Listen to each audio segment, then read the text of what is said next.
Zonal Security Summit. When these reports are all in, initially we fixed 1st December for the national, but we have to move it because it's too close. So we can compile, including what we are discussing here now. So when we bring out the position paper of the Nigerian Senate on the insecurity in the nation, particularly in the last few weeks, it will be very comprehensive. And it's not something we joke about. It's not something we joke about. So let every person that wants to comment forget about partisanship and just go ahead to say, I am a Nigerian. The country is under attack. And this is a time we must all come together. This is not a period for blame game. And you want to talk, look at the list of soldiers that Senator Ningi, a brigadier general in the Nigerian army, will send a message of his location, and somebody will throw complicity, send the location to the bandits, and the bandits will go there and pick him like a rat, and then slaughter him in a gruesome manner. You have a right to be angry. You don't. This is not the time to say this one is on this side, this one is on this side. There is nothing here. After all the other political parties are perished. Senator Mustapha, say something so that we can move on. Your Excellency, the Senate President, distinguished colleagues, my name is Senator Saliu Mustapha, representing Kwara Central. Your Excellency, I stand up to lend my voice on this motion of urgent national importance raised by Senator Lola Shiru, who happens to be my colleague senator from Kwara State. We thought it was a Kwara issue, but unknown to us, injury to one is injury to all. And in security issues like this, if we isolate ourselves, we say, we want to first and foremost let this hallowed chamber know that the event of the last 2-3 weeks is a thing of sad reflection on every one of us. It has no tribe, no religion, no party, no state coloration.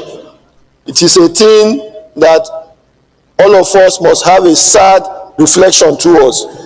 But as God will have it, through the intervention and collaboration of the federal and the state government, we were able to start seeing a thing of joy as a day before yesterday, when the release of the kidnapped worshippers in Kwara. The first thing you do is to get the release of whoever that hostage is.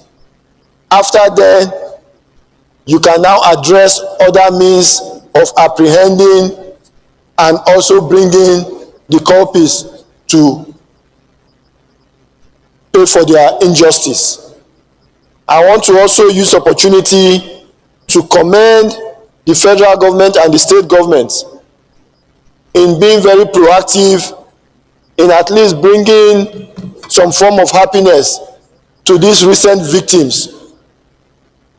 We will not say that's the end of the sad event taking place in our country now.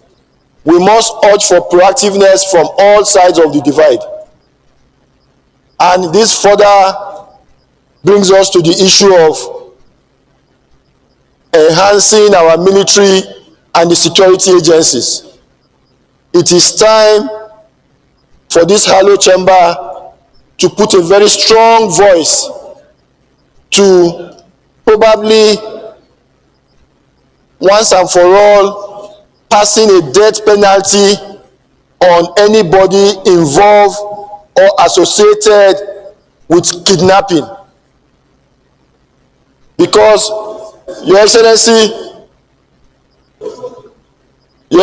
as governor of Akwa Ibom State, I know one of the deterrents you passed then was death penalty for kidnappers.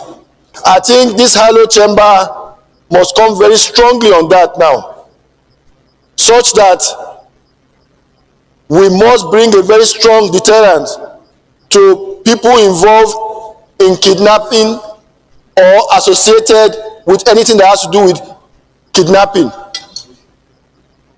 And we must also look inward to start giving incentives to our gallant men and women of the security agencies.